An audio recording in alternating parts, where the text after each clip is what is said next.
रावण लंका का महाशक्तिशाली राजा एक ऐसा चरित्र है जो शक्ति, ज्ञान और भक्ति का प्रतीक होने के बावजूद अपने अहंकार के कारण विनाश को प्राप्त हुआ। उसकी कहानी केवल एक राक्षस के अंत की नहीं, बल्कि यह अहंकार, अधर्म और अति महत्वाकांक्षा के दुष्परिणामों की गहरी सीख भी देती है। यह कथा हमें सिखाती है कि चाहे व्यक्ति कितना भी बलशाली, बुद्धिमान और विद्वान हो, यदि उसमें अहंकार आ जाए तो उसका पतन निश्चित है। रावण का जन्म और प्रारंभिक जीवन। रावण का जन्म एक महान ऋषि विश्रवा और राक्षसी कैकसी के पुत्र के रूप में हुआ था। वह ब्राह्मण पिता और राक्षस माता का पुत्र था, इसलिए उसमें ज्ञान और शक्ति दोनों का समावेश था। उसका असली नाम दशग्रीव था, क्योंकि वह अपने 10 सिरों के कारण प्रसिद्ध था। बचपन से ही वह अत्यंत बुद्धिमान और शक्तिशाली था। रावण और उसके भाइयों कुंभकर्ण, विभीषण और बहन शूर्पणखा ने घोर तपस्या करके ब्रह्मा से असीम शक्तियां प्राप्त की। ब्रह्मा जी ने रावण को वरदान दिया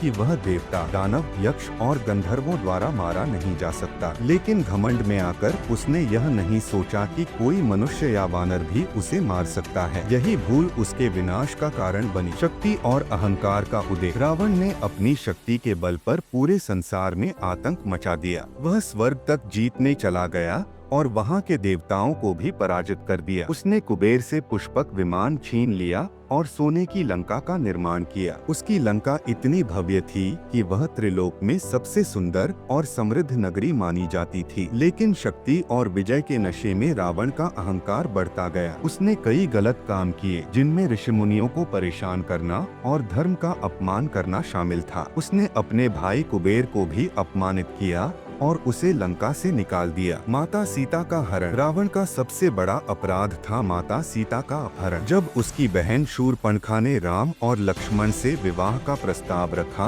और लक्ष्मण ने उसका अपमान कर दिया, तब उसने रावण से बदला लेने की बात कही। रावण ने सीता का सौंदर्य सुनकर उन्हें पाने की ठानी। उसने मायावी मारीच को स्वर्ण मृग बनाकर भेजा, जिससे राम और लक्ष्मण सीता को अकेला छोड़कर मृग के पीछे चले गए। तभी रावण ब्राह्मण का वेश धारण कर आया और छल पूर्वक माता सीता का हरण कर उन्हें लंका ले गया। सीता को लंका में अशोक वाटिका में रखा गया, लेकिन उन्होंने रावण का प्रस्ताव ठुकरा दिया और कहा कि वे केवल अपने पति श्री राम की पत्नी हैं। विभीषण की चेतावनी और रावण का अहंकार। रावण का भाई विभीषण बहुत ज्ञानी और धार्मिक प्रवृत्ति का था। उसने रावण को कई बार समझाया कि वह सीता को श्री राम को लौटा दे, वरना उसका अंत निश्चित है। लेकिन अहंकार में अंधे रावण ने विभीषण की बात नहीं मानी और उसे लंका से निकाल दिया। विभीषण श्री राम के शरण में चले गए और उनकी सेना का हिस्सा बन गए। उन्होंने श्री राम को लंका और रावण की कमजोरियों के बारे में बताया। राम रावण युद्ध और विनाश। जब श्री राम ने हनुमान जी को भेजकर रावण को चेतावनी दी,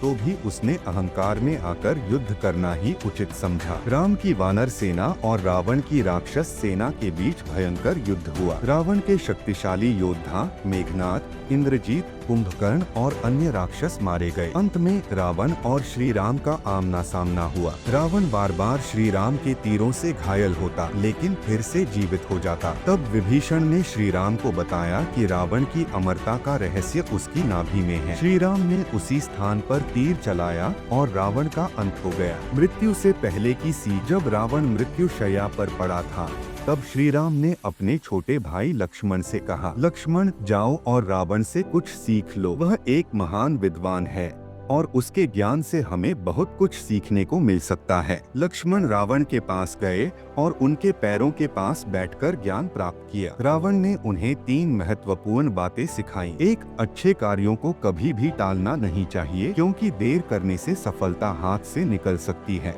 2, शत्रु को कभी भी छोटा मत समझो, क्योंकि वह कब शक्तिशाली बन जाए यह कहा नहीं जा सकता। 3, अहंकार सबसे बड़ा शत्रु है और यह व्यक्ति को कभी भी विनाश के मार्ग पर ले जा सकता है। प्रेरणा और सीख। रावण की कहानी केवल एक बुरे व्यक्ति के अंत की नहीं है, बल्कि यह हमें महत्वपूर्ण जीवन पाठ सिखाती है। ज्ञान और शक्ति का गलत उपयोग विनाश का कारण बनता है। अहंकार व्यक्ति को अंधा बना देता है और उसे सही और गलत का भेद समझ नहीं आता। परिवार और सच्चे मित्रों की सलाह को नजरअंदाज नहीं करना चाहिए। धर्म और सत्य की सदा विजय होती है। रावण जितना भी शक्तिशाली और विद्वान था, लेकिन उसके अहंकार ने उसे नष्ट कर दिया। उसकी कहानी हमें याद दिलाती है कि सच्ची महानता विनम्रता और धर्म के पालन में है, न कि शक्ति के अहंकार में। रावण का जीवन हमें यह सिखाता है कि अहंकार और अधर्म का अंत निश्चित होता है। यदि हम ज्ञान और शक्ति को सही दिशा में उपयोग करें तो हम जीवन में सफलता प्राप्त कर सकते हैं, लेकिन अगर हम इसे अहंकार और अधर्म के लिए उपयोग करें तो हमारा पतन अवश्यंभावी है। जो सत्य के मार्ग पर चलता है वही सच्ची विजय प्राप्त करता है।